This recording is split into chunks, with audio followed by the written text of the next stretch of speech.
For 70 years, humanity believed they had the ultimate deterrent: nuclear weapons, carrier strike groups, hypersonic missiles, the combined military might of every nation on Earth, united under one banner, the Global Defense Initiative.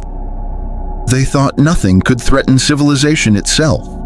They were wrong. In the Mariana Trench, 11 kilometers beneath the surface, something stirred. Not one ancient titan, but two. And their awakening would teach humanity a terrible lesson about their place in the natural order. Earthquake rumbles, tectonic plates shift. Two massive shapes begin rising from the abyss. This is the story of the day. The world's military faced extinction. This is General Morrison. Mr. President, we're detecting unprecedented seismic activity. Magnitude 8.9 and climbing. Epicenter is the Mariana Trench. But it's not behaving like a natural earthquake. President Chen, what do you mean, not natural? Scientist Dr. Sarah Brooks. Sir, the seismic patterns are rhythmic, like footsteps, massive footsteps, and there are two distinct signatures moving in coordinated patterns. Whatever's down there, it's not geological, it's biological. Submarine USS Titan. Crew watching sonar in horror. Captain, I'm picking up two contacts. Size is... That can't be right. Computer says they're each over 150 meters tall. Captain Rodriguez, check your equipment. Nothing that size could... Massive roar echoes through the hull, shaking the entire submarine. The roar registered on seismographs across the Pacific Rim. In Tokyo, windows shattered. In San Francisco, car alarms triggered simultaneously. And in the deep ocean, the USS Titan's sonar finally got a clear image. Sonar display shows two massive creatures rising toward the surface. Godzilla, 350 feet of prehistoric rage, his dorsal plates glowing with radioactive fury, and beside him, something the military had no file on, something ancient beyond measure. Leviathan breaks surface, serpentine, miles long, covered in barnacles and ancient scars, eyes glowing with eldritch blue light. They called it Leviathan, a creature from before human civilization, worshipped as a god by cultures that had long since turned to dust. Where Godzilla was primal power, Leviathan was primordial intelligence, and together they were unstoppable. Both titans surfaced simultaneously, creating tsunami waves 200 feet high. Captain Rodriguez, Command, this is Titan Actual. We have visual confirmation. I repeat, to two Kaiju. One matches Monarch files on Godzilla, the other is unknown. Request immediate. Leviathan's tail swipes through water, creating whirlpool that pulls submarine down. The USS Titan was the first casualty. It wouldn't be the last. General Morrison. All units, this is Code Ragnarok. I repeat, Code Ragnarok. All Pacific Fleet assets converge on coordinates. Air Force, scramble everything we have. This is not a drill. Two Kaiju are approaching Honolulu. ETA 40 minutes. Aircraft carriers USS Ronald Reagan, USS Gerald Ford, turning toward threat B2. Stealth bombers loading bunker buster bombs. Japanese self-defense forces deploying maser cannons. Missile batteries across Pacific Rim going active. The response was unprecedented. 15 nations, 150 warships, over 1,000 aircraft, and enough firepower to level a continent. The largest military force ever assembled for a single engagement. Admiral Carter, all batteries prepare to fire on my command. Target the larger one first. Godzilla, concentrate all fire on center mass. Weapons officer, Sir, Tomahawk missiles locked, CIWS systems online. Railgun charged and ready. Admiral Carter, fire everything. 300 Tomahawk missiles, each carrying a 1,000-pound warhead. Enough explosive power to destroy a city. They struck Godzilla simultaneously. Explosions engulf Godzilla, massive fireball visible from space. For 15 seconds, the fleet allowed themselves hope. Then the smoke cleared. Godzilla emerges completely unharmed, dorsal plates glowing brighter. Godzilla. The missiles hadn't hurt him. They'd made him angry. Admiral Carter, all ships evasive maneuver. The atomic breath cut through ships like a blowtorch through paper. 15,000 tons of steel turned to molten slag in seconds. 1,200 sailors died before they could scream. Where did the second one go? I've lost visual on Leviathan. That was Leviathan's strategy. Where Godzilla was direct destruction, Leviathan was surgical precision. It had submerged to attack from below. The USS Gerald Ford, the most advanced aircraft carrier ever built, home to 5,000 personnel, equipped with electromagnetic catapults and nuclear reactors. It never saw the attack coming. Leviathan wasn't just strong. It was intelligent. It knew exactly where to strike to cause maximum damage. Dr. Brooks. General, conventional weapons aren't working. The Godzilla's hide is too dense. Our missiles are like mosquito bites to him. And Leviathan is demonstrating tactical intelligence we've never seen in a kaiju before. It's targeting command ships, cutting off our coordination. General Morrison. Then we escalate. Mr. President, I'm requesting authorization for nuclear weapons. President Chen. General, we're talking about detonating nuclear warheads near Hawaii. The fallout. General Morrison. With respect, sir, if we don't stop them at Hawaii, they reach the West Coast in 6 hours. We're talking about Los Angeles, San Francisco, Seattle. 50 million lives. We need to make the hard call. President Chen. Authorization granted. God help us all. Bomber pilot. Approaching drop zone. Target locked on both kaiju. We release in 30 seconds. The B-83 nuclear bomb, the most powerful weapon in America's arsenal. 1.2 megatons of explosive force, enough to level everything within a 20-mile radius. Bomb drops. Countdown timer visible. But Leviathan had been watching, learning, waiting. Dr. Brooks watching in horror. Oh my God, it's manipulating water pressure. It's evasive. The bomb is... The explosion was catastrophic, but not in the way the military intended. The EMP from the airburst knocked out every electronic system within 300 miles. Ships went dark. Aircraft fell from the sky. Satellites went offline. In one move, Leviathan had blinded and crippled the entire Pacific Fleet. The military's technological advantage was gone. Now it was just humans versus gods. Admiral Carter. All hands abandon ship. I repeat, abandon ship. Get to the life rafts. Move.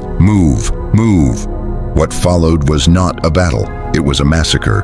The world's most powerful military reduced to helpless prey. In 40 minutes, the Pacific Fleet ceased to exist. The twist. Dr. Brooks analyzing data in emergency backup facility. Dr. Brooks. Wait, General, look at this. The kaiju aren't heading for population centers. Godzilla's trajectory takes him past Hawaii, past the coast. He's heading inland toward Nevada. General Morrison. Nevada? What's in Nevada that Dr. Brooks. Yucca Mountain, the nuclear waste repository. And Leviathan is heading toward the Marianas Trench fusion mining operation. General, they're not attacking us. They're going after our energy sources. Narrator. The revelation changed everything. The Titans weren't mindless destroyers. They were responding to a threat. Humanity's nuclear weapons, fusion reactors, and radioactive waste were poison to them. They were eliminating the source. For decades, humans had been pumping radiation into the environment, testing bombs, dumping waste in the ocean, drilling into the Earth's crust for fusion fuel. From the Titans' perspective, humanity wasn't civilization. We were an infection. General Morrison, if Godzilla reaches Yucca Mountain and destroys the containment systems, the radiation release will make Chernobyl look like a campfire. We're talking about contaminating the entire western United States. Dr. Brooks, and if Leviathan destroys the deep-sea fusion mines, the pressure release could trigger volcanic activity across the entire Ring of Fire. We're talking about simultaneous eruptions that could trigger a mass extinction event. General Morrison.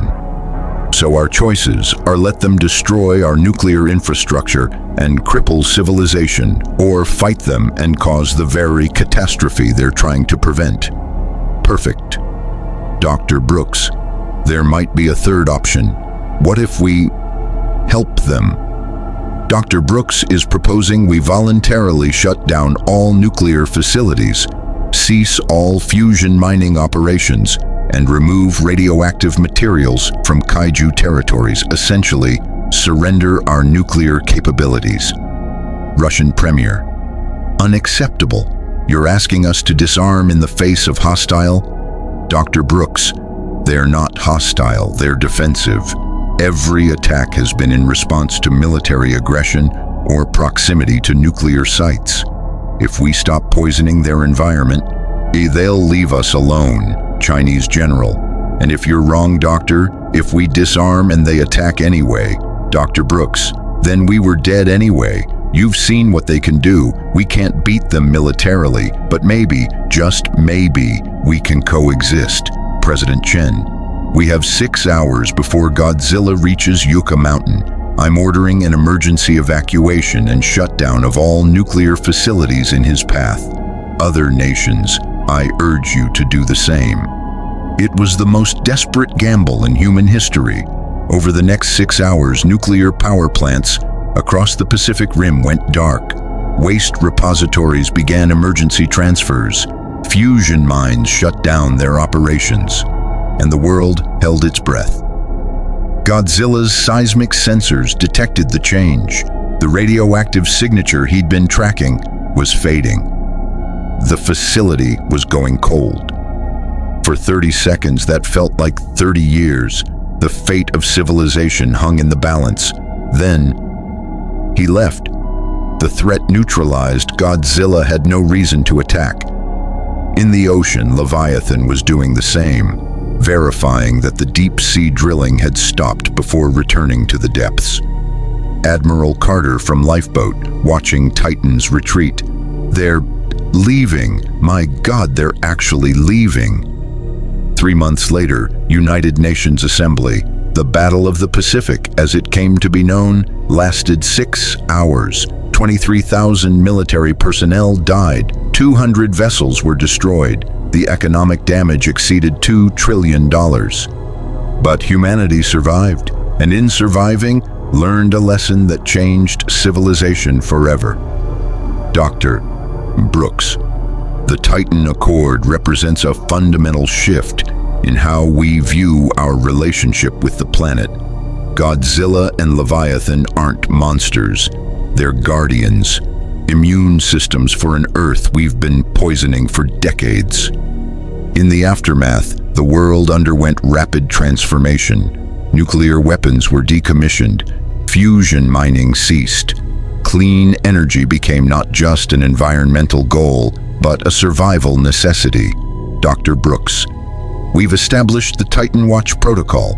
We monitor their movements. They monitor our behavior.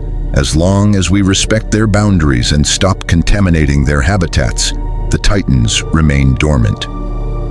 It wasn't peace, it was détente, an understanding between species separated by evolution, but sharing one planet. Godzilla returned to his domain, a living nuclear reactor maintaining balance in the deep places of the world. And Leviathan, the ancient intelligence, resumed its eternal patrol of the ocean depths. The world's military had learned a hard truth. The greatest threats to humanity don't come from hostile nations or ideological enemies. They come from our own actions, from treating the planet as a resource to be exploited rather than a home to be protected. The Titans didn't attack us. They defended themselves. Remember that. Our mission isn't to conquer nature, it's to coexist with it. Dr. Brooks, we're picking up a new signature. Not Godzilla or Leviathan. Something else is waking up. Dr. Brooks, where? Technician, Antarctica, and it's big, bigger than both of them combined.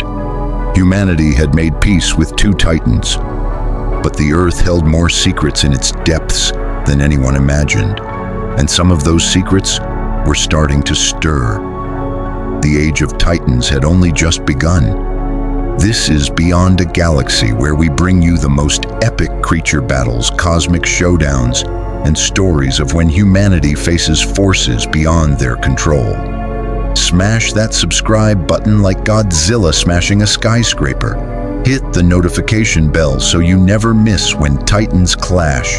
We drop new monster mayhem every week. Drop a comment. What Titan should wake up next? What's your favorite Godzilla moment? Share this with your fellow monster fans, like if you're Team Godzilla or Team Leviathan. And remember, when Titans walk, nations tremble. When legends clash, the world watches. This is Beyond a Galaxy. Subscribe now.